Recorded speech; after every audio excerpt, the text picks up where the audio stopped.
ఒక చిలక ఒళ్ళెంతో అతిశయం, వేణువులో గాలి సంగీతాలే అతిశయం, గురువెవ్వరు లేని కోయిల పాటే అతిశయం, అతిశయమే అచ్చెరు వందే నీవేనా అతిశయం. మాగిరులు ఈతరులు ఏ జరులు లేనప్పుడు ముందున్న ప్రేమేగా అతిశయం.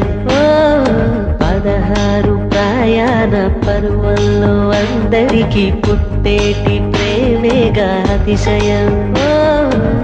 పువ్వుల్లో దాగున్న పళ్ళెంతో అతిశయం, ఆ సీతాకోక చిలక ఒళ్ళెంతో అతిశయం, వేణువులో గాలి సంగీతాలే అతిశయం, గురువెవ్వరు లేని కోయిల పాటే అతిశయం, అతిశయమే అచ్చెరు ఉందే నీవేనా అతిశయం.